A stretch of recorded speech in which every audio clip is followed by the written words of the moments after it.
to the money itself. Okay, so and then not only money, but money that reflect kepada things that we owe ataupun money that we need to pay in the future, or anything about the money punya cerita lah. Maksud you pay money ke, you receive money ke. So that's what we say credit risk management. Okay, tapi usually bila credit risk ni dalam minda kita, oh hutang, macam benda yang kita hutang, kredit. Sebab kredit ni kita bayar not not like on the spot. Sebab nanti kita akan refer kepada the definition of credit risk itself lah. Okay, alright. Sekejap ya. Bila saya buat full tak, bisa dah tak nampak lah benda ni. Macam mana saya nak alihkan dia punya atas ni. Okay, so maksudnya bila kita kata kredit ni, macam saya cakap tadi, it's an important element tau, component in financial system. It doesn't matter where you are, kita kat Malaysia ke, kita dekat overseas ke, any country in the world, credit is actually a very important component in financial system. Sebab saya cakap tadi, credit ni kita referring to money itself. Okay, ataupun the process of making payment. Things like dia berkenaan dengan keluar masuk duit, transactions. Okay, so that's what we call credit lah. Okay, arrangement of future payment for goods and services. Bila kita sebut credit tu, universally understood, yang dia tu adalah berkenaan duit, and then commonly understood as money that we need to pay in the future. Sebab itu kita kata kat situ arrangement of future payments for goods and services, granting of loan and creation of debt.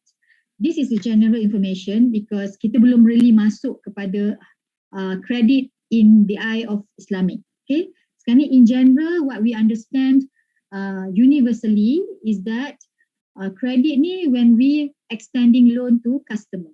Bila kita bagi loan ataupun kalau dalam konteks Islamic bank tu kita bagi financing kepada customer, it will create a debt.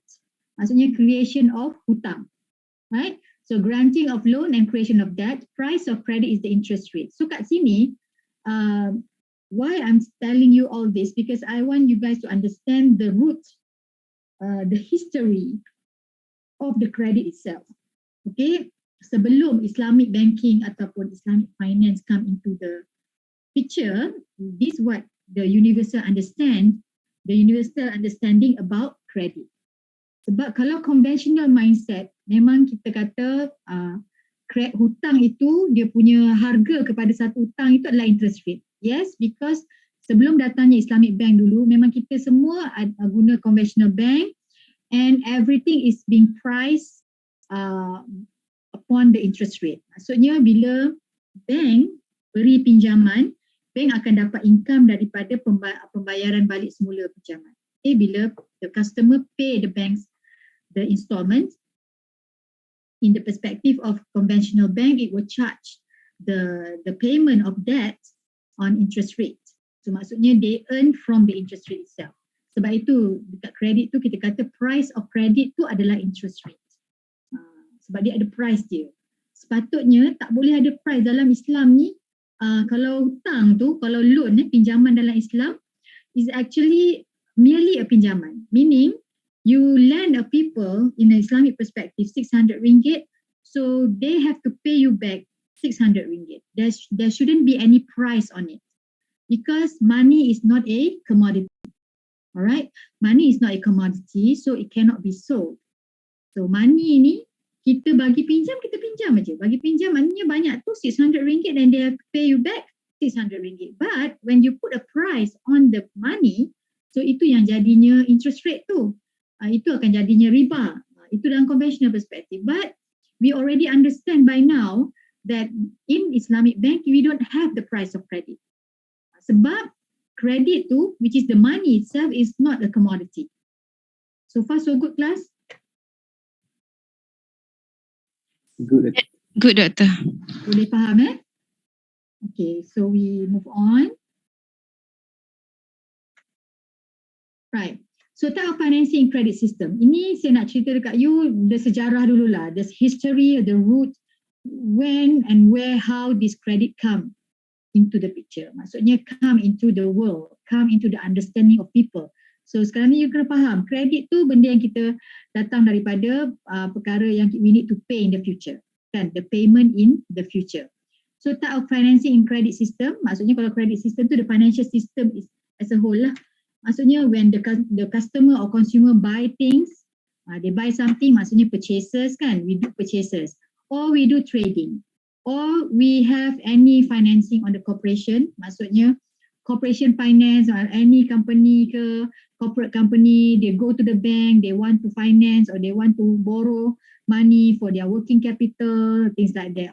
Ataupun government spending. Our government itself, kan government kita, Alhamdulillah kita dah ada kerajaan dah hari ni. Tahniah masing-masing atas undian anda.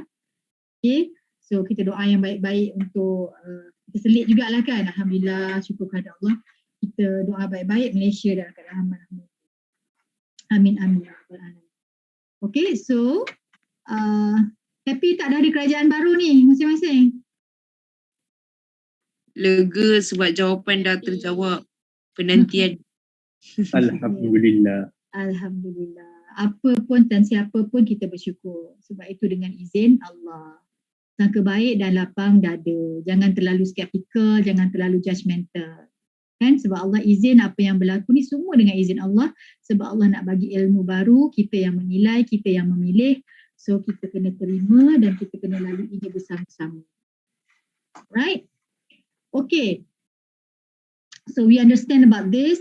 Whatever it is, when we say it's credit and it's in the financial system as a whole, it's all because and started from the purchase by the customer, the consumer purchases, and by the trading, by corporation finance, and also government spending. Our government also need money. Okay, of course, government need money for what? Class. Kenapa government nak duit? Untuk apa class? For what? Untuk bayar gaji. English please. May I know your name? My name is Amrina. So for the remuneration. Amrina. Amrina from which class? You have to mention sebab kita combine class now. Oh, okay. Alright. Amrina? From KMD. KMD, eh? Yes. Okay, Amrina. What is it? Can you repeat? For the remuneration. All right. Okay. Remuneration and also for what? Infrastructure kan? To build infrastructure for the whole country. Semuanya kita kena ada duit kan? Government perlu ada duit. So those money come from whom? Where did the money come from? Taxpayer. Yes, taxpayer. But did government go to the bank?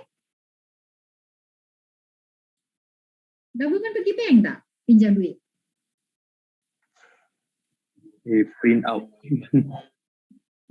Government pergi bank, ada. Dia ada bank dia. Bank dia siapa? Bank negara lah. Kan? Kerajaan, projek-projek kerajaan. So kadang-kadang projek-projek kerajaan, kadang-kadang most of the time, the project by the government, it's being handled by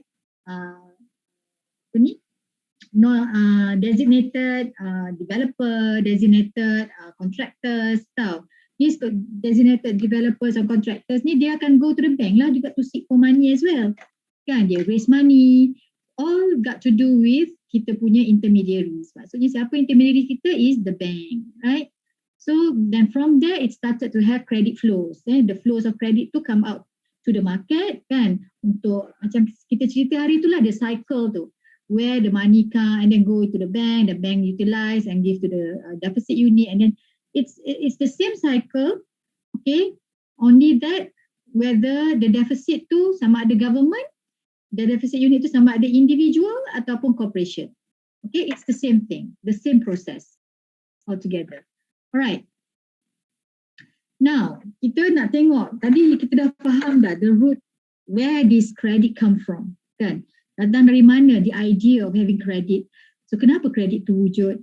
Kan, kalau before the Islamic bank being in existence, kita faham conventional, they put price on the credit. Meaning bila they put price on the credit, it means the interest. So itu yang ada riba, kan, riba. Tapi kita dalam Islamic bank ni kita tak boleh mengambil kira that kind of practice because we are riba free transaction, insyaAllah. So the understanding that we should understand about the Islamic concept of credit ni, dalam Islam hanya ada satu saja, which is qard. Loan dalam Islam ni, kredit tu qard saja ataupun qardul hasan. Okay, kita tak ada dalam kita punya, dalam Islamic perspektif yang kita meletak harga di dalam kita punya pinjaman qard tu. There's no price on it. Okay, so however, the contracts in Islamic qard, sepatutnya kontrak dia tu dia sama macam, kalau you perasan, it's the same pillars that we use, just like as kita punya sale, buy and selling goods punya pillars, kan? If you see that, kita faham dah contract of loan tu in Islam is without interest, alright? And if there is an interest involved, it should be invalid. It will invalidate the contracts. Okay, maksudnya haram, tak boleh. And then the pillars of loan contract is the same thing as the pillars of similar as the pillars of buying and selling, because it's the akad, contract kita, kan. You have to have two parties, the contracting parties in loan. In loan, in Islamic, it should have the creditor and the debtor. Okay, dua parti. Sama lah macam kalau buying and selling of goods, you have seller and you have buyer, right? And then what is the object? Object in loan in Islam is the money. The subject matter is money. But the price is zero. You cannot put price on it. And the last one, we must have offer and acceptance. So the only difference between buying and selling of goods pillars, the contract in muamalat punya contract pillars dengan loan in Islamic punya pillars, the only difference is just on the price part. Okay, because kalau dalam muamalat transaction memang wajib ada price. Okay, sebab kita tak boleh ada uncertainty dalam pillars kita tu. Right? Ya, kelas? Faham tak? Do you understand? Faham, Doktor. Faham, Doktor. Okay. Yes. Clear. Understand. Laju je faham, kan? Bahasa Inggeris faham apa? Understand. Good. Clear. Okay, good. Very good. Okay, we move on. Okay, just want to show you some examples. How to understand that in Islam ni kita tak boleh ada price in the credit. Kita tak boleh ada additional, maksudnya on top of the principle tu tak boleh ada. Tak ada extra, tak boleh additional, tak boleh. So example here, Ali gives loan to Abu for 10k with no upfront charges or any promise to pay more. Therefore, the price of the loan is zero. So purely given out of goodwill. Not a business deal because it is illogical for Ali to invest his money with Abu without any profit expectations. Kalau you ada intention to make a profit, okay, make a profit, you cannot make a deal in loan deal. You kalau nak ada profit, you kena masuk business, maksudnya do some investment ataupun masuk dalam jual beli lah, barulah dapat profit. Bukannya dalam memberi pinjam kepada orang lain untuk you dapat profit. Understand? Maksudnya to get profit, you have to venture into different kind of business, not giving out loan. Okay, that is not it. Alright. So, concept of Islamic loan ni, okay, no interest payment or profit expectation because it's just a loan. You are helping people. It's a goodwill punya contract. Maksudnya you tak ada expect anything out of your giving out the money. Okay, and then it is not a commercial instrument because it's just loan. Kalau commercial instruments ni mesti ada buying and selling of goods and there would be a transfer of ownership of goods. And from there you have mutual agreement to buy goods from each other and then both parties earn something. Both parties actually benefit from that particular transaction, meaning one party get money, one party get goods. So that is what we call commercial transaction. But loan is not a commercial transaction. Okay, according to Muwatta of Imam Malik, it has explained the real nature of loan in Islam. Okay, nak bagi contoh lagi, nak bagi clear dalam Islam tu macam mana yang kita kata loan dalam Islam, dan how sensitive it is when it comes to you put price on the loan. Okay. A man came to Abdullah bin Umar and said, I gave a loan to a person and fixed a better repayment. So Abdullah bin Umar said, this is riba. Seorang lelaki ni, dia come to Abdullah bin Umar.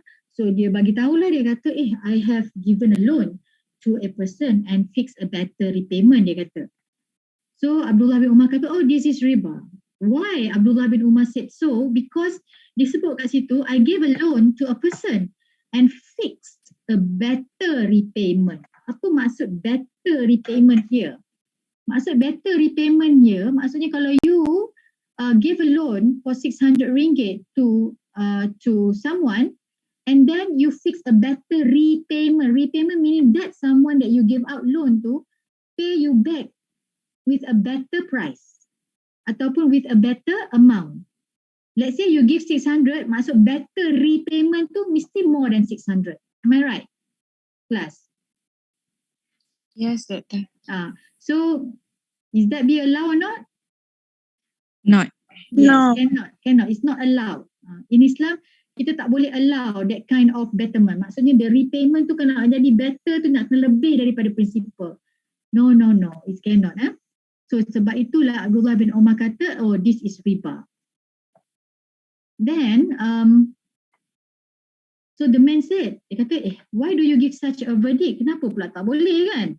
So Abdullah bin Umar said, loan is of three kinds. A loan given to earn divine goodwill, that is the first type of loan. Second, a loan given to obtain a friend's goodwill and pleasure. Third, loans of valid goods for forbidden goods.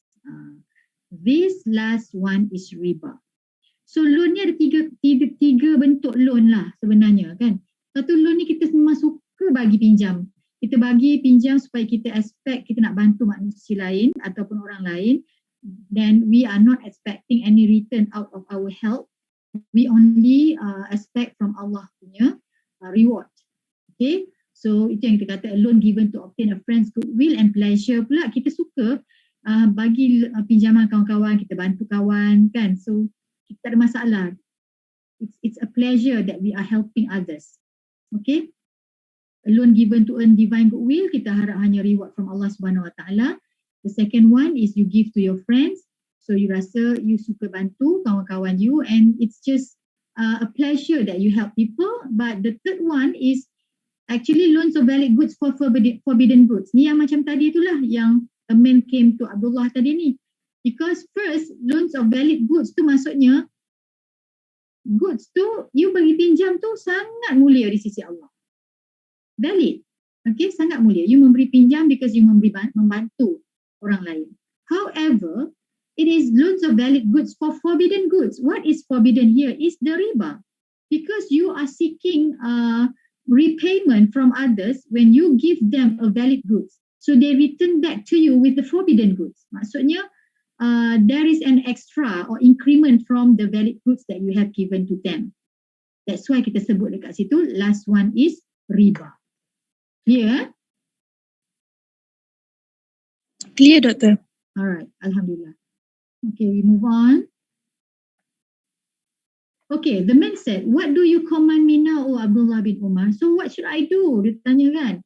So what Abdullah bin Umar said, dia kata, I think it is proper that you tear the document. Maksudnya, sampai macam tu sekali kan. Agreement loan dia tu, dia kata, kau koyak je lah. Because if the man give you goods the same as you gave him, ni dia cerita, if the man give you goods the same as you gave him, so you take them. Maksudnya, you bagi 600, dia bagi balik mana you, if the man give you goods the same as you give him. Maksudnya, you bagi 600, they return back 600. Take them. Tak ada masalah. Okay. If he brings them of worse quality and you take them, you will reap good reward. Let's say you bagi 600, but they return you back 500. Okay, maksudnya itulah yang dia kata worst quality tu. And you take them. you still ambil that 500 walaupun you beri pinjam 600, alright, but the repayment take place only for 500 ringgit, then you still take that 500 ringgit, you will reap good reward from Allah Subhanahu Wa Taala. Okay, kita ambil, kita bersyukur. Mungkin peminjam tersebut ada reason yang tertentu. They have specific reason. Mungkin dia tak mampu nak bayar penuh, but they will pay later, kan? But we still take them, so it's good. Alhamdulillah, Allah will give you pahala on that. So if he out of his own will and pleasure brings things of better quality, brings things of better quality, maksud if he out of his own will and pleasure, maksudnya peminjam tersebut, the borrower, return back to the lender, okay, more than he should be, okay, bring things of better quality secara willingly. Maksudnya dia kata if he out of his own will and pleasure, tu maksudnya dengan rela hati, senang hati, without any force, maksudnya tak ada any paksaan, no force take place ataupun no duress, okay, he will be repaying your gratitude. Maksudnya the borrower, dia suka nak bayar lebih. Maksudnya dia rasa bersyukur lah. Dia kata, oh, dia ada lebih rezeki, so dia memang willingly to pay you more than it should be. So itu dia kata kat situ, he will be repaying your gratitude, and the time that allow him to use it for so long will fetch you its reward. Okay, so itu maksud dia. Faham clear Kelas? Clear. Okay, Alhamdulillah. Okay, from the stories, so what have we learned so far? So it's so obvious and it's very clear that the role of loan in Islam, okay, is purely on cooperation and mutual help, which is ta'awun. Kan? Kita buat loan ni dalam Islam ni, kita nak membantu dan membantu among others. Okay, our brothers semua nak bantu those who are in need, kan? Those who are in need and we want to help them. So out of purely memang kita buat cooperation and mutual help. So to obtain a friend's goodwill and pleasure so that he earns divine goodwill. So kita nak dapat pahala. Dan kita nak bantu orang yang dalam kesusahan and kita suka nak bantu, and then we are seeking Allah's reward. Okay, the creditor expects no extra payment from the loan. So this is when we say about the perspective of Islamic, when we talk about credit. Kita kena faham dalam Islam loan ni satu je, goodwill loan. Maksudnya kita nak bantu sisters, it is actually mutual help. Alright, there shouldn't be any extra payment from the loan. So it is heavy and serious concern on the loan repayment. Okay, Islam is concerned about the welfare of the debtor and the creditor, prohibits interest payments on the loan as there is no fairness in the agreement. Encourage the creditor to prolong the repayment period if the debtor could not pay on time. So jadinya, itu yang bila kita kata, at the end of the day, we call it Qardul Hasan. Hasan tu maksudnya mulia, kan? Bila qard tu maksudnya loan, loan yang mulia. Dia sebenarnya bila kita sampai level Qardul Hasan tu, bila when the debtor cannot pay, okay, cannot pay because of specific reason or certain reason, maybe they lost of income ke apa ke, and then kita the lender ni kita write off. We write off the loan, meaning they don't have to pay, kita halalkan. Itu yang jadi hasan tu, mulia, Qardul Hasan, kan? Ataupun itu memang dia jangan sampai level Qardul Hasan, tapi kalau kita help them, sometimes kita tak sampai level tu, tapi we bantu, we help them to reschedule, or we understand that they can delay payment, kita bagi that kita extend lagi repayment period, we understand that they are in difficult situation, so we told them, we said okay, you can pay whenever that you have income, it's okay as long as you pay until you finish off your loan, kan? Kita bertimbang rasa lah, maksudnya dalam Islam ni kita understand that tadi kita cakap, kita previous slide tadi, loan contract ni is actually a divine goodwill, okay? Dan kita nak bantu kita punya brothers and sisters. Alright, Alright. See, to write off the debt if the debtor cannot afford, okay, when they cannot afford to pay the loan due to unforeseeable circumstances such as terminal illness and loss of job. Ni yang saya kata tadi tu. Okay, kita boleh write off. Okay, itu sangat mulia di sisi Allah. Alright, in Islam, creditor is viewed as noble person. Sebab itulah dalam Islam ni kita kata yang memberi pinjam ni, the lender ataupun creditor is viewed as noble person. Orang yang sangat baik hati dan sangat mulia akhlaknya. Okay, who makes sacrifices to help people. Alright, in Islam, loan is given not for business purposes and creditors do not make loans as a business venture. Ini yang kita kata loan. Dalam Islam, loan ni is merely loan. It is not business ventures. You will not expect any earning from your loan transaction. Bila loan tu given not for business, tak ada dalam mindset tu bila kita bagi pinjam duit bukan untuk kita buat business. Nak buat business, you go enter into a business contract. Buying and selling of goods ataupun investment contract. Itu baru ada profit. Baru ada untung kat situ. Tapi if you are giving out loan, okay, from Islamic perspective, there shouldn't be any earning from there. Tak ada. Sepatutnya tidak ada. So business venture will be done through partnerships, investment, arrangement daraba with a business partner, not through loan. Okay. So this is the summary to show you the difference between conventional loan and Islamic loan. So conventional loan and Islamic loan ni, clearly kalau you nampak kat situ, kalau conventional ni, awal-awal kita tahu dah berapa kita kena bayar. It has been determined upfront, the profit. Dia punya keuntungan tu, loan tu kita tahu dah, okay, you have to pay this amount every month. However, when we are talking about Islamic loan, the increment tu, okay, berapa banyak lebihan daripada principal tu, you will not know it in upfront. You kena tahu at maturity. Why I say so? Because at maturity tu yang kita kata, yang tadi contoh yang Abdullah Umar tadi tu, yang a man came to him saying that he fix better repayment tu, dia dah fix awal-awal, dia fix dekat dia punya borrower, dia kata you have to pay better from what I give you, right? But actually if the true Islamic loan, you cannot fix upfront. Everything should come from the borrower. If they want to pay more to you, it's all up to them. So in the form of hibah.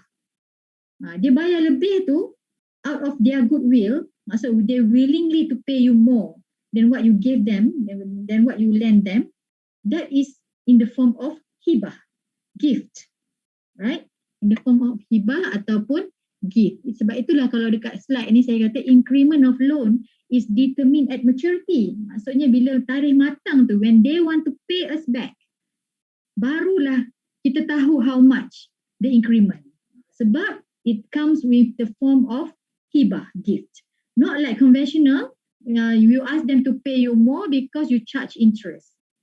Itu is riba. Tapi dalam loan, dalam Islamic loan, kita panggil dia hibah, gift. Faham ya, kelas? Understand? Understand. Alright, very good. Okay, so the second one is increment of loan is fixed and contracted sum. Yes. Increment tu dah fix dah. Kita tahu dah berapa yang dia kena bayar sampai 30 years ke 15 years ke. But in Islamic loan, tadi kita cerita it only be fixed. Sekejap sekejap telefon. Maaf ya. Ya. Masih kelas. Okay.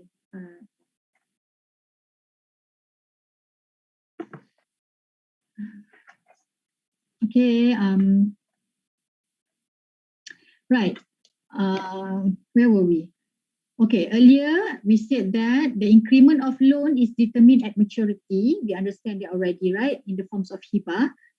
And of course, the amount. Okay, the amount tu. Kita tak tahu berapa.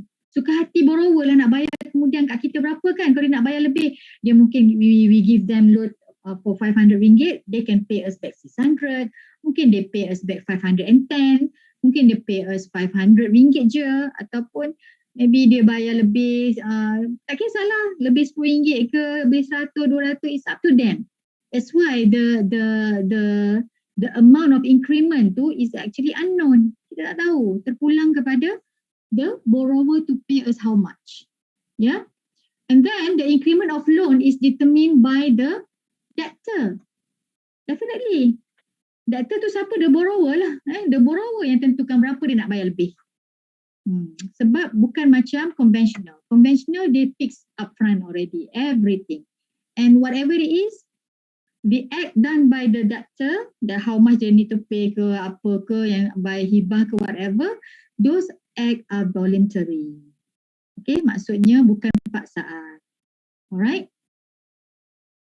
Not like conventional, which it is not voluntary and increment is as a legal claim. Maksudnya di conventional bank, kalau dia bayar, you tak bayar, dia akan charge you with interest, and of course dia akan contest in the court, kata you tak bayar ke whatever ke. Right?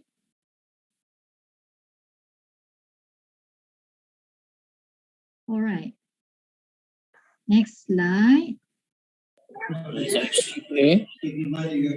Next one, we go into credit risk. Tadi tu kita dah belajar all the root cause. Maksudnya, where this credit come? Where? Asal usul dia. Asal usul dia. Macam mana? How do we understand about the term credit? What are the process? Maksudnya kredit ni datang daripada mana? Perbelanjaan mana? Kan? Kita dah faham dah wujudnya, ideas of credit ni. And then kita tahu it's come from a transaction, okay, di mana you pay in the future. So tapi bila tak pay tu dia jadi apa? Itu yang dia jadi risk tu. Ni yang kita nak belajar pasal credit risk. Alright? Now, when we say credit risk, sometimes also known as counterparty risk. Okay, counterparty risk associated with event of default in payment. Remember last time I did mention about default kan? Default ni sama dengan credit risk juga. Credit default risk or credit risk. The word default to come from when the borrower defaulting the payment. Maksudnya dia tak bayar on time, dia default the payment. Itu yang jadi default risk, sama juga. Credit risk pun sama, because credit tu daripada pinjaman yang kita bagi ataupun financing yang kita bagi, because credit itself is actually reflecting the loan and reflecting the financing. Okay, when they didn't pay the installment, it come credit risk. Samalah default pun begitu. Default tu adalah act of not paying. So you defaulted. So that's why kadang-kadang some book they call it credit risk, some book they call it default risk, but actually it's the same meaning. Alright.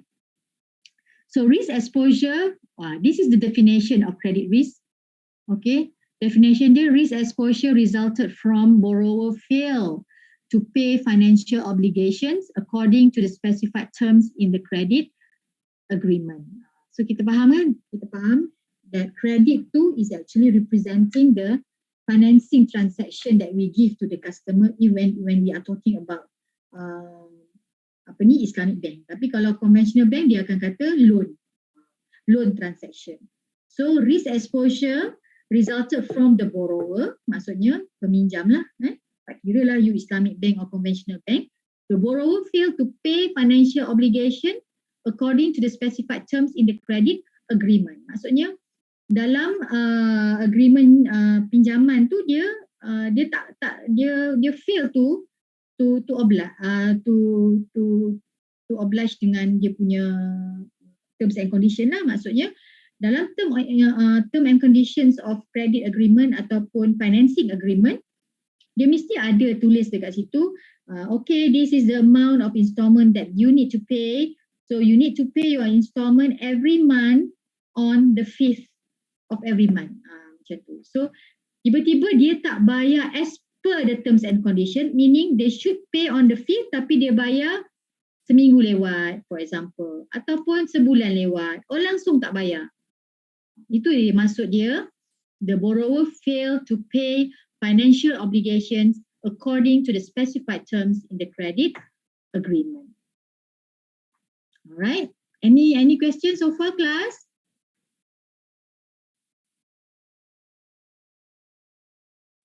No. There's a question from Nabil. Yes, Nabil, what is it? Dr. S, the previous slide, Yeah. Kor Hassan is if the Previous slide kat mana tu? if the payment of the loan itself is excess, so we can the banks itself might think it as a hibah, or depends on the consent of the customer itself. Do you understand? No, I don't understand. Oh, okay. What are you trying to say, Nabil? Meaning apa? Kalau dekat bank sekarang ni macam mana? Yeah. You are referring to which bank? Islamic bank or conventional bank? Islamic bank.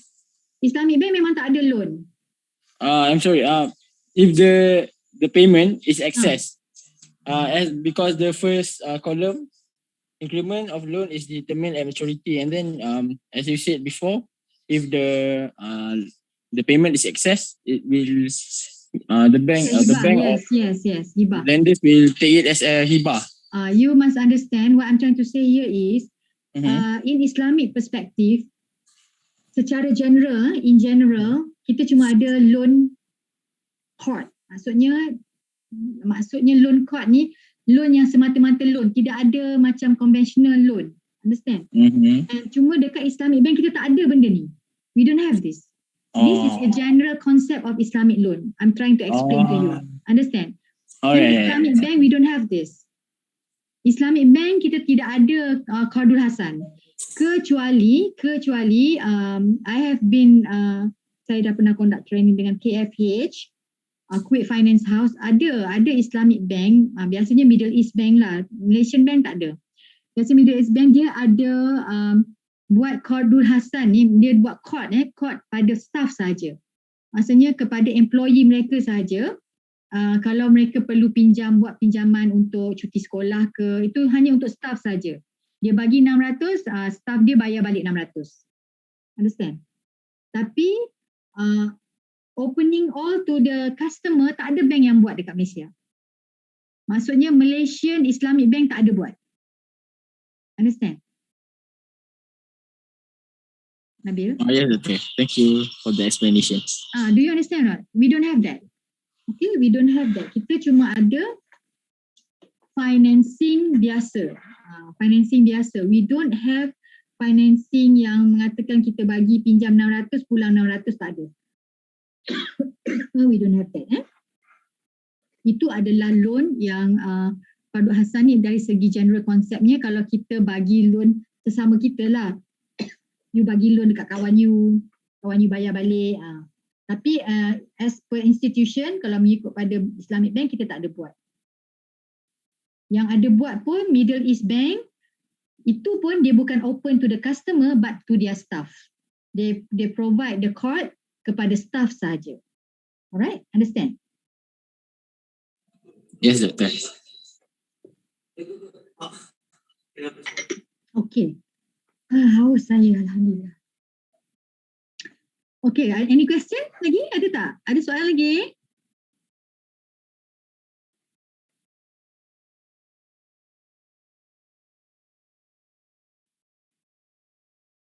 Boleh Can we proceed? Can, Doctor. You all dengar tak suara saya clearly? Can you hear my voice? Clearly, Doctor. Sebab bila saya duk tanya banyak kali, ramai yang senyap je, tak respon kepada saya.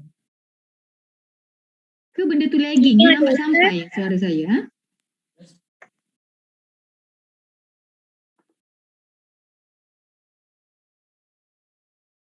Boleh faham Okay, now bila kita dah faham apa dia credit risk, we understand dah definition credit risk tadi tu. So kita kena faham when it comes to Islamic banks, usually credit risk exposure ni datang dari mana? Where does it come from? Okay, it comes from many transactions. Okay, we understand already by now that in Islamic bank we have different ways of transaction kan, because kita nak move away from riba. Dalam Islamic bank tidak ada riba. We don't have riba, right? So jadinya bila tak ada riba tu, we are using the muamalat concept. Kita dah belajar banyak kali benda ni. Muamalat concept, we use all the Sharia contracts, okay, are used in Islamic bank, all the instruments, banking instruments ataupun financing instruments in Islamic banks using a Sharia contracts. For example, account receivables in murabahah contracts. So maksud dia apa kat sini account receivable ni? We understand kan? Kita faham kat mana you pernah came across the word receivable ni? Account receivable. Anyone? Accounting. Accounting. Okay, kalau accounting tu kat mana? Kalau you kat mana you nampak perkataan receivable? Asset. Ya? Asset. Asset. Asset apa? Sharifah Shakila. Current asset. Okay, current asset tu dekat belah mana? Debit. Dia macam kita tahu, kita tengok dokumen apa tu, balance sheet kan? Sharifah pula. Betul tak nama you siapa tadi? Betul, Sharifah. Sharifah Shakila dari KMD. KMD. Yes. Sharifah Shakila. Kan? So maksudnya when you look at the balance sheet, you can see on the asset side, you akan nampak account receivable, right? Okay. Selain daripada Sharifah Shakila, who can tell me account receivable ni apa? Anyone? Apa dia? What is account receivable? Anyone? When people own us. Risk. Yes, Doctor. When what? People? When people own us money. Okay. Maksudnya sekarang ni kita tengah bayangkan whose balance sheet and we are trying to talk about right now. We are talking about the bank's balance sheet, right? Bank, yes. Yeah, so you see this account receivable is on the asset side. So according to risk study, this account receivable is when people what? Risk? What did you say? Owe us money. Okay, owe the bank's money. Right, that's yes. what you say. Okay, so macam mana what do you mean? Can you explain how come when the borrower owe money from the bank and the bank need to open or create this account receivable on the asset side? Why? Anyone? Selain daripada risk, anyone? Because the bank will receive the money. Okay, Sharifah dah jawab. Daripada tadi pun Sharifah pun dah banyak kali jawab. So I want orang lain. Anyone? KMA tak ada ke? Asyik KMD je? Yes, Doctor. Fauzan. Fauzan KMA kan? Fauzan? Can you please repeat the question? Okay. I'm asking you, this account receivable, we already know it exists in the asset side of the balance sheet, right?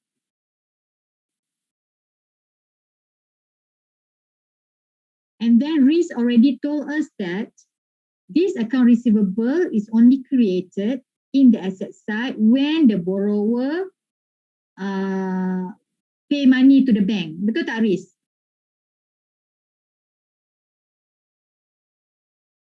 Mana pula Riz ni? Riz? Sekejap. Kalau receivable, orang hutang kita. Situ tu orang. Orang hutang kita. Maksudnya orang hutang bank. Ya, patut bank automatic bank akan open account receivable on the asset side. So Yes. my question here is why? Apa gunanya? Kenapa what is the idea of opening account receivable? Why they name it as receivable? Because they want to collect it back. Doctor. And then why? Itu siapa tu? Baiduri Ilya, Doctor. Siapa? Inshira Yes.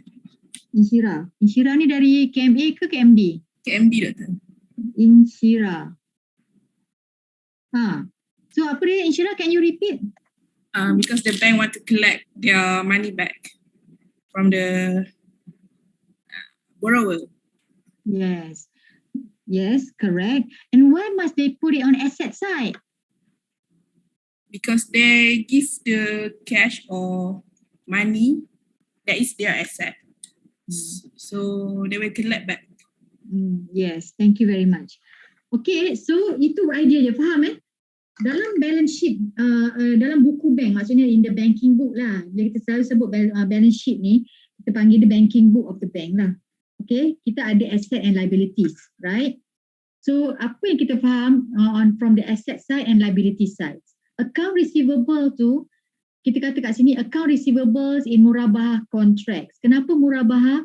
Murabahah ni is actually the contract being used for financing in Islamic banking. Okay, financing. Kita tahu financing ni kita provide financing, so people need to pay back the financing, right? So that's why dia kata kat situ account receivables. Why is it have to be in the asset side? Because whatever cash received from the customer is actually an asset to the bank. Okay, it is an asset to the bank. However, you must understand whatever the loan ataupun financing lah for that matter, it is actually a long-term financing. Maksudnya yang ada yang 10 tahun, 15 tahun, 30 years kan. Tetapi let's say lah today is 24th kan. Today is 24th. I get financing from a bank. Okay. For a 10-year period. 10 tahun baru mature. Maksudnya saya kena bayar bank for 10 years. But I enter into the contract of financing with Islamic Bank today for 10 years, okay? But the creation of account receivable is actually they created today. Tarikh hari ini saya buka, I enter into an agreement with the Islamic Bank for a financing for 10 years. Walaupun 10 years, tetapi account receivable tu dah buka sekarang. Walaupun payment tu hanya akan settle matured after 10 years. But they already accounted in the account receivable the amount. Maksudnya it based on accrued basis. Understand, class? Yes, Doktor. Yes, Faham kan? Pernah belajar kan benda ni kan? Faham kan? Faham, Doktor. So benda tu dalam banking book dah ada duit tu walaupun duit tu tak dapat lagi. Understand? So it's already in the book the amount. Alright, itu yang sometimes when there is changes of rates out there, especially when it comes to OPR, overnight policy rates tu berubah kan. So bila berubah, the rates berubah, so financing rate pun akan berubah. So when this kind of things happen, the customer, sometimes the borrower yang memang dah ada account receivable with the bank ni, maksudnya dah ada financing with the bank, on the perspective of customers tu, ada yang akan, kalau rate tu depends on what they want. If they think that the rates can give them more opportunity to maybe because their value of building atau rumah ke apa ke dah increase, so they want to revalue again, they want to refinance. So what happened here is there is mismatches between asset and liability. Di mana ada perubahan rate tu, itu kadang-kadang akan keluarnya risiko, akan berlakunya risiko lain. Not only credit risk, but we have risiko dalam off balance sheet risk ataupun risiko mismatch risk, you tak sama. Maksudnya akan adanya profit rate risk, sebab you dah mengganggu flow of financing payment tu. Dia akan berubah because customer datang balik kat bank, sebab dalam banking book, bank already put for 30 years untuk monthly installment of RM500 for 30 years. Tiba-tiba because of the changes of rate out there, customer come to the bank, tell the bank that, oh, I want to refinance. Bila refinance dah kacau yang perjanjian kontrak yang dah ada dah account receivable 30 tahun, RM500 per month. Itu akan jadi mismatches for asset and liability dah tak balance. Itu yang akan effect kepada profit rate risk. Understand? Kelas. Boleh faham tak? Understand. Saya kalau kat kelas ni saya dah menulis dan melukis dah dekat whiteboard tu. Tapi sebab sekarang ni kita tak boleh nak buat. Boleh nak buat tapi saya tak nak buat lah. Sekarang ni dah ada features dekat Zoom ni, nak ada whiteboard features tu. Tapi kita nak cepat sikit. Nanti mungkin insyaAllah bila kita kelas next week kita ulang balik lah. Kita tengok refresh balik. Okay, kita recap semula. Boleh kelas Boleh, Doktor. Okay, and then account receivables and counterparty risk in istisna contract. Remember, this one we are telling about credit risk exposure ni datang dari mana? Where does it come from, the exposure of risk? First tadi kita cerita kalau from the financing, kan, financing there's something wrong with customer cannot pay, kan, semua tu datang daripada situ. And then receiver and counterparty risk in istisna contract, maksudnya we understand that istisna contract is actually a custom made contract di mana people will pay in stages, okay, ataupun the deliverable part tu come from both parties, maksudnya from the seller as well as from the buyer. Tapi bila kita kata kredit ni pun kita panggil dia counterparty tu sebab apa tau? Kadang-kadang because contohlah istisna ni adalah di mana the delivery of goods tu is in the future. Tapi payment is actually made as progressively paid. Bangunan belum ada lagi, tetapi it's custom made. Okay, yang kita kata manufacturing tu, custom made, they will pay as per stages. 10% siap, baru dia bayar 10%. Lepas tu siap lagi 20%, dia bayar lagi 20%. Understand? That is istisna contract.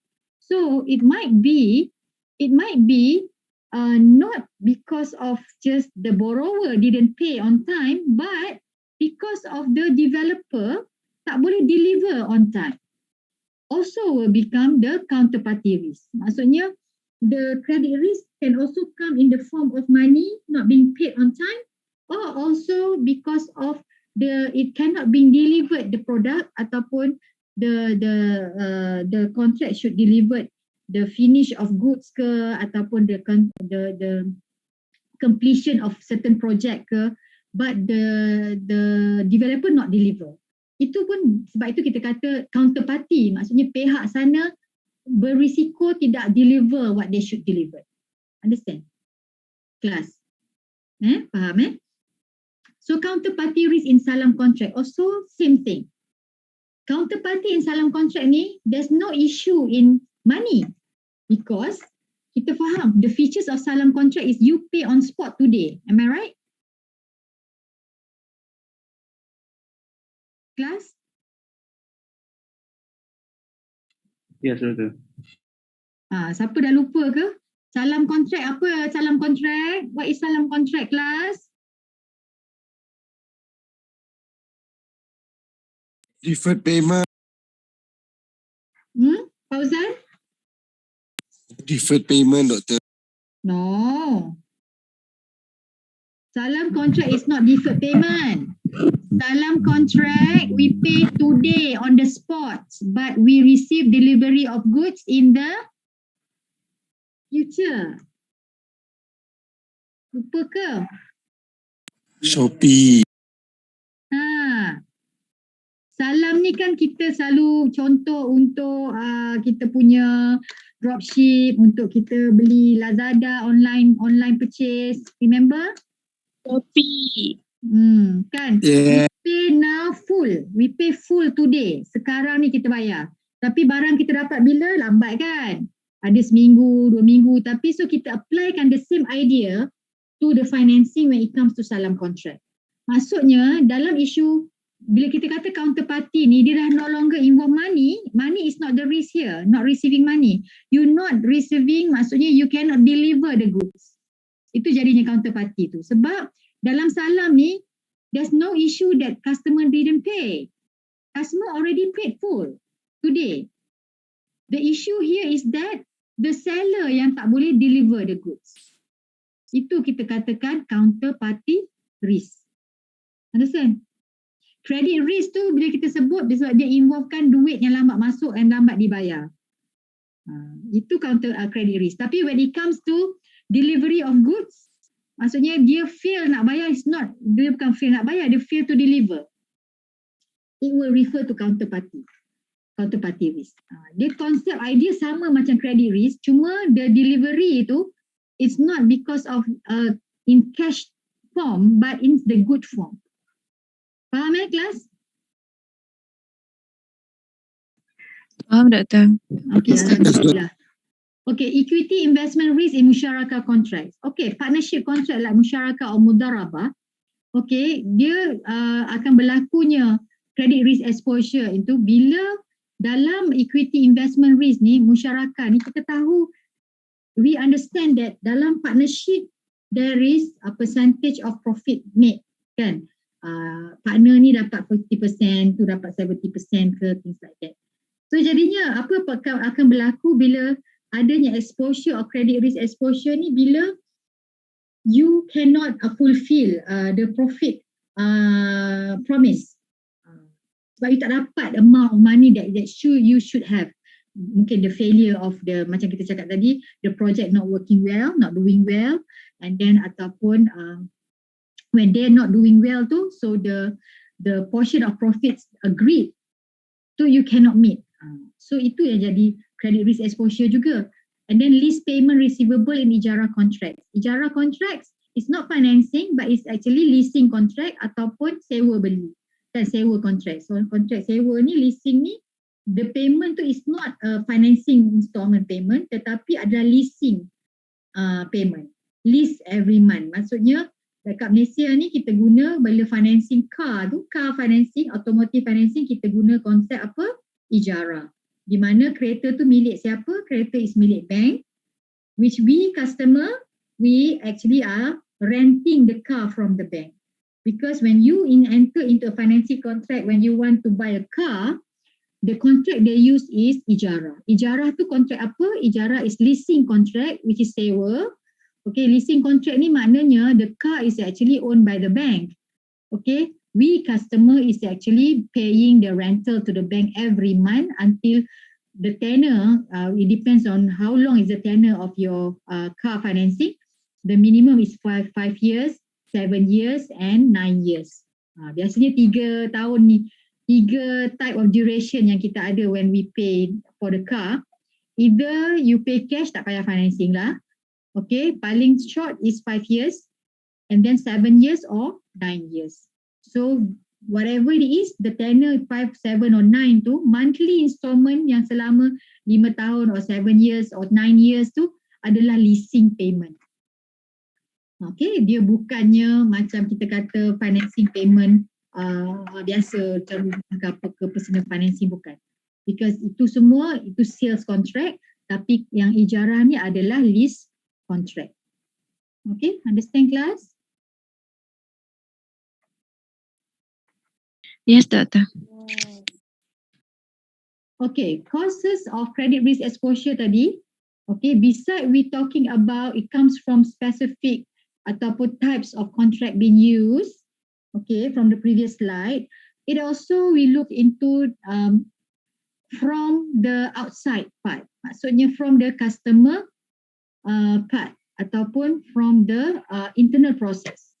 Maksudnya we are looking into it could be from the mistake done by the employee, okay, employee of the bank, okay, or maybe there's something wrong with the process of financing yang involved too, and also it's about because of the external, because of customer punya keadaan yang meruncing due to the not good conditions of economic.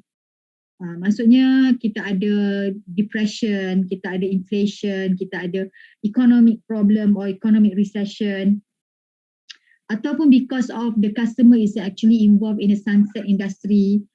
Apa maksud sunset industry ni? Anyone? What does it mean by sunset industry?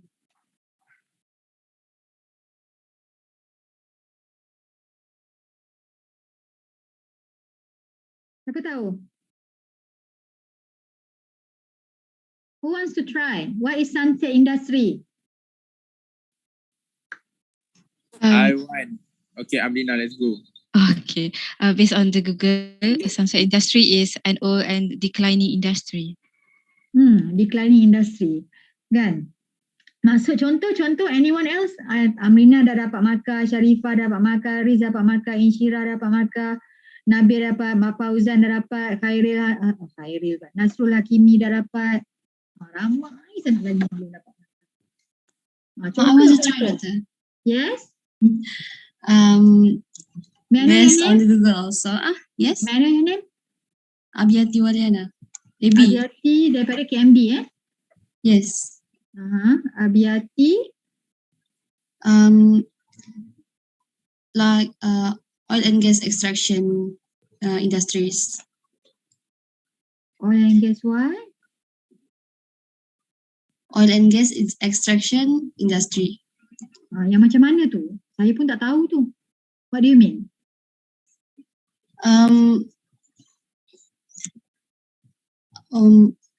Even is important in the economy.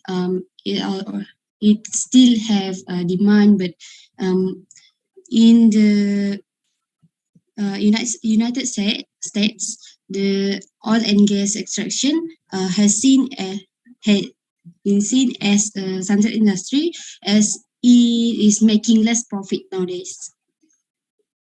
Maybe because of there's no longer oil available. Yeah. Is it because of that?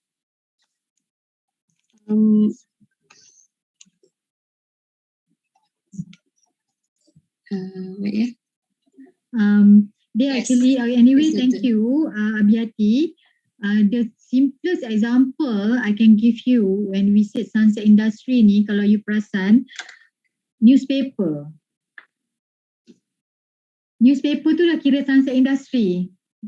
Right. Because nowadays, there's no, people are going digital. Maksudnya, manusia sekarang ni, kita semua ni membaca surat khabar kat mana? Ada yang langsung tak baca macam saya. online. Kita biasa baca surat khabar online je kan? Yes. Kita dah jarang-jarang beli surat khabar hard copy, betul tak? Betul. Kan? So jadinya, tapi ada jual, masih lagi ada jual. Tetapi you just imagine, then there's no more people buying it, kan? Macam mana dengan profit for that kind of industry, profit for that kind of company? Memang tak ada profit lah langsung sekarang ni bila dia dah masuk dalam sunset industry. Betul tak? Sebab the era that we are living right now is actually a digital era. Era yang semua bendanya dekat kita punya gadget. Semua bendanya dekat kita, dekat cyber sana. There's no longer hard copy. Kita dah tak go for that kind of facilities anymore, kan? Okay, itu satu. Lagi satu, if it's like telecommunication sekarang ni pun kita semua dah semua pakai digital dan semuanya pakai online, everything kita guna platform-platform to communicate with others. Kita senang dah guna WhatsApp je, kan? Kita dah jarang bercakap on the phone. In fact, kalau guna call pun kita itu kalau something urgent sangat-sangat need to talk to somebody, you need to hear their voice, only we call them. But everything communication is all through WhatsApp. WhatsApp ni maksudnya benda yang kita kena boleh tulis, kan? Kita dah tak pandang lagi dah telefon yang kering-kering tu, tak ada lah kan? Telefon landline tu. Jarang dah kat rumah ada telefon tu, betul tak? Siapa kat rumah dia ada lagi telefon tu? Tak ada dah doktor. There is no. Ada lah kot. Saya dulu ada. Tak tahu dah tak mana hilang dah benda lah tu. Sebab kita semua dah ada handphone. Betul tak? Kita boleh beli dengan TM, Telekom Malaysia with the phone, but we are no longer actually using it. Agree? Agree, doktor. Kan? Semua benda dah ada. Kita dah ada gadget kita where we can communicate with our friends. We don't have to actually talk to them using the phone, the landline phone. We can use our social media. We don't have to talk pun. We just type what we say, kan. Kita tak ada nak bercakap macam ni, bercakap ni tak ada, jarang dapat bercakap. That's tu nak ceritanya. Going forward ni, communication skill very lacking among the people. Maknanya zaman anak-anak you esok, zaman anak-anak saya jugalah, dia dah kurang komunikasi dia very weak. Dia tak pandai nak susun ayat, dia tak pandai nak cakap bluntly say, tak pandai nak tapis, cakap sampai cakap keluar whatever from the mouth tu menyakitkan hati orang je. Because the skill tu dah not being developed already. Dia dah tak ada human touch, bercakap in front, kita bercakap kan. Maksudnya bila kita bercakap tu, we are actually practicing our skill of communication. Because everything sekarang ni semuanya on the keypad, and then macam orang buat gelaran keyboard warrior ni, Dia laju bercakap, pandai bercakap on the keyboard only. But when they try to speak in real case or real sense or face to face, they become shy and they don't know what to say. They don't have that confidence to say anything. Do you agree with me or not? Yes. Agree, Doktor. So that is the problem going forward. Itu nak ceritanya, because this technology, the era that we are living in, whatever it is yang kita kata, dia termasuk bawah sunset industry bila in terms of communication device, macam telefon semua tu, landline phone tu dah tak ada gunanya tu, tapi there is a price that we need to pay because anak-anak kita zaman generasi akan datang ni dia akan lebih dia dah kurang dalam communication skill. They do not know how to speak well, to communicate well. Speak boleh, but to communicate well and menghormati orang, tak ada bluntly ke apa tu, dia dah tak ada. That quality tu dah kurang going forward. Okay, never mind. But itu seringan lah but itulah kita nak cerita tadi because of the sunset industry tu, including the sunset industry in the device of telecommunication. Okay. So due to that, if let's say your borrower is actually in that kind of industry or that kind of business, suddenly they have financing with you, itu akan menyebabkan punca. There could be a reason, that could be the reason that why they cannot be able to pay you back. Because they cannot earn that much profit that they thought they can earn. So that could be the reason why they cannot make a payment for monthly installment, because their business is actually in the sunset industry. Or maybe the whole economic or the whole financial system of Malaysia at that time, for example, is in recession. Ataupun dalam global recession, ataupun global crisis, financial crisis. Kan? Pun itu akan, usually in the crisis, akan ada company-company yang collapse, company-company yang mengalami kerugian.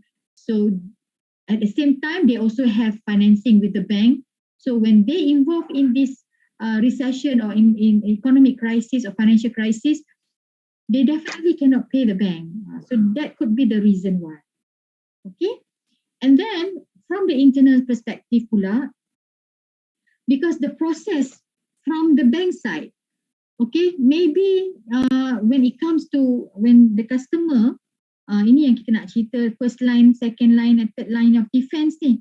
Kan, the first line of defense, when customer walk into the bank atau walk into the branch, they fill in the form, mungkin dah fill in wrongly ataupun dah masuk dalam, dah isi form tu, dia masuk dekat credit approval punya department, maybe very inexperienced staff, dia silap tengok proses ataupun banyak benda yang boleh menyebabkan kesilapan tu berlaku daripada peringkat awal. Alright, from the beginning stage tu maybe the loophole somewhere and somehow it actually lead to the non-payment for the installment. So weak underwriting standards, poor monitoring of collections, lack management information system, high concentration of large exposures. So maksudnya bila high concentration ni, maksudnya maybe the bank at that point of time, they only concentrate on one particular industries when they want to give the loan or financing. Contoh, dia terima banyak sangat financing, automotive financing saja. Dia tak banyak portfolio on house financing. So if anything could happen to the industry of the economy, that could actually influence the rates for financing rates ke apa, mungkin itu akan membuatkan dia orang kurang ataupun macam berlakunya recession, ada company yang collapse ke apa ke, hilang pekerjaan ke apa, so tak mampu nak bayar kereta ke apa, ataupun maybe kereta punya industry not very well ke whatever, it lead to the performance of the borrower. Benda-benda tu akan jadi sukar kepada bank dan at the end of the day can cause credit risk to the bank. Okay, and then connected financing, aggressive growth, weak board and senior management and also poor collateral. Maksud poor collateral ni, kita tahu what is collateral, right? Collateral ni adalah an asset ataupun goods that being pledged to the bank, so it can be used by the bank when the customer fail to pay their monthly installment for so long, so that the bank can use that asset that being pledged to the bank to liquidate so that can cover their loss. Understand? So sometimes maybe this wrong valuer banks punya valuer dia kurang, dia salah value with bank atau value the asset, pun akan jadi result.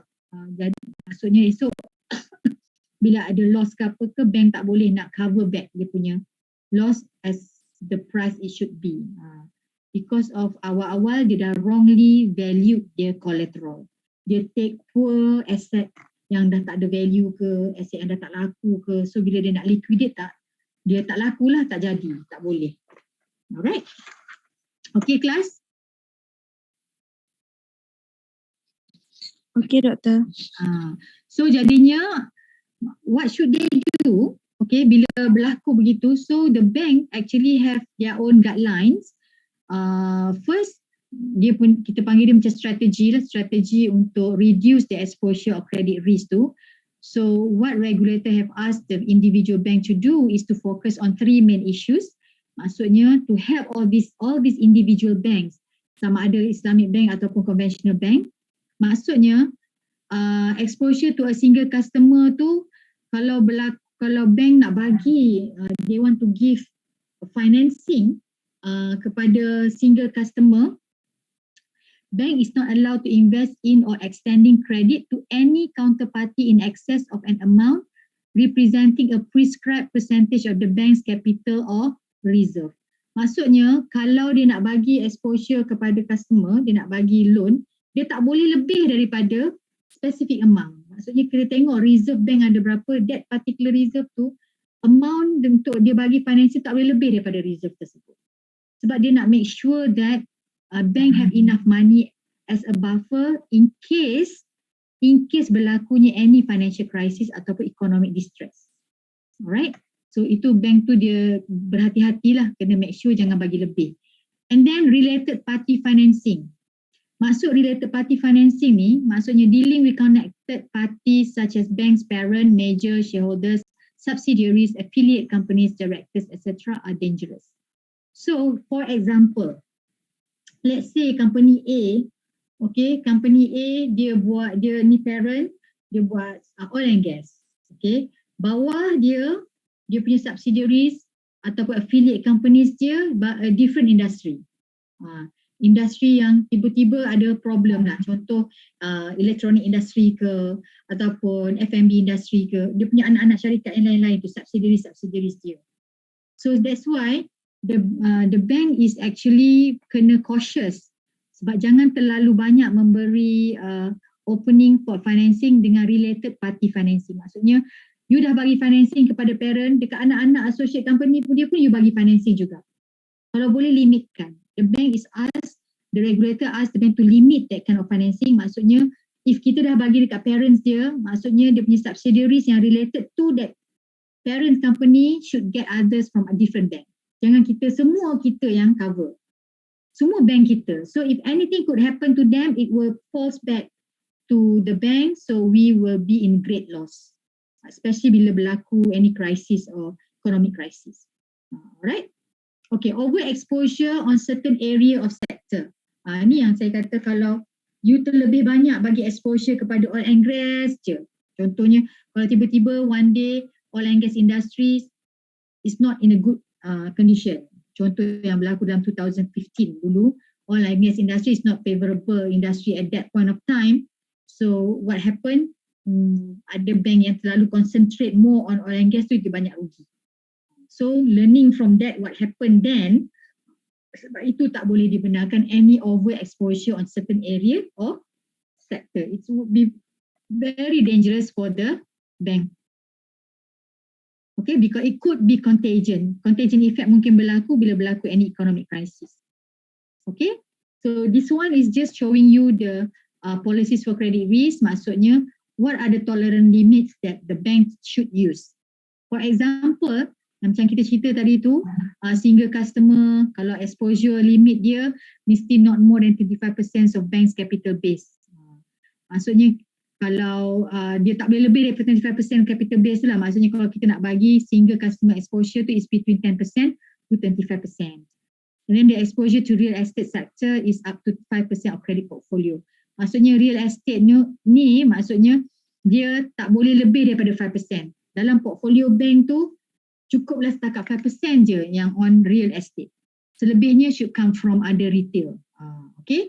And then exposure of sector other than real estate sector, we see 25% of credit portfolio. And then no exposure to vessel industry. In these are the thing, the strategic mindset ataupun strategic flow for in order to control the credit risk exposure for the banks. Right? Okay, so I think maybe kita stop sini dulu kelas. Nanti minggu depan we will look into IFSB principle for credit risk. Remember I've shared with you yesterday ke yang IFSB guideline risk management tu. Semua dah tengok dah belum? Ada yang dah tengok belum? Kelas? Not yet, Doctor. Ada yang tak buka lagi. Cuba buka sebelum kelas next week. Okay? Next week kita akan sambung. We will continue our class still under this topic. But before that, I want you guys to read the IFSB. IFSB guiding principle on risk management tu. Okay, I have shared it with both class for KMA and also for KMD. Ada kan? Ada. So can you guys read that first? So we will continue the class next week. Saya akan tanyalah apa yang you faham from that IFSB. Boleh ya? Doktor, Yes.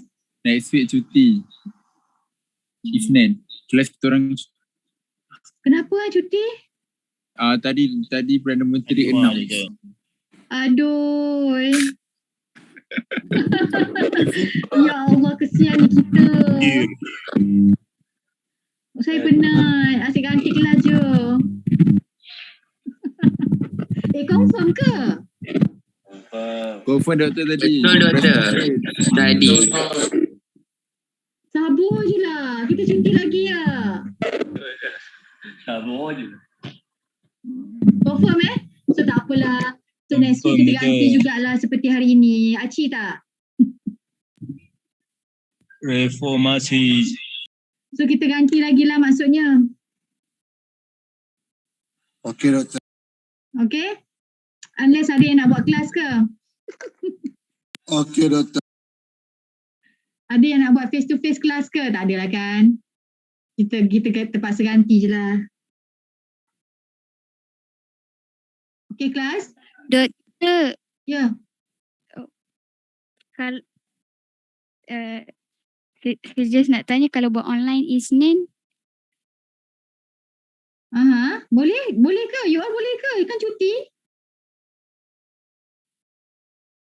Kita orang bincang balik. saya rasa kena bincang balik. Kena bincang dulu. Bincang lah. I tak nak nanti orang komplain saya tau. Tak ada. Nanti ada yang komplain kata Dr. Safiza buat kelas waktu cuti. Nanti saya kena marah dengan dekan. Apa-apa pun I'm depending on you guys. Understand? Whichever date you prefer, what time you prefer, I will follow your time. Okay? Okey, Doktor. Nanti discuss bincang dulu. balik. Bincang balik dengan Nabil dan Hawa. Yes, Doktor. Nabil and Hawa. Ya doktor. Please discuss again when we want to replace our class for Monday tu. Alright doktor. Okay. So can anyone, so we are going to stop our class. Okay. So can Recording anyone close the class with Tasbih Kifarah and Surah Wal-An? Amirul Nizam. Siapa tu? Ni dia baca. Amirul. Siapa yang nak baca? Amirul Nizam dia pakai saya punya. Baca. Apa Nasrul punya? Amirul Nizam nama dia. The KMD ke KMH? KMD. Amirul Nizam. Dia pakai Okay. saya punya. Okay, go ahead. Al-Fatihah. Al-Fatihah macam membuka. Tasbih kifarah and surah wal as. Al-Fatihah pun okey. Subhanakallahumma wa bihamdika asyhadu an la ilaha illa anta wa astaghfiruka wa atubu ilaik. Wal asri innal insana lafi khusr illa allazina amanu wa amilus solihati wa tawassaw bil haqqi wa tawassaw bis sabr. Amin. Amin amin ya rabbal alamin. Amin ya rabbal alamin. Thank you. Thank you, Doktor. Take care. Okay, selamat Terima kasih, weekend. Okay, Assalamualaikum. Balik sikit. Doktor.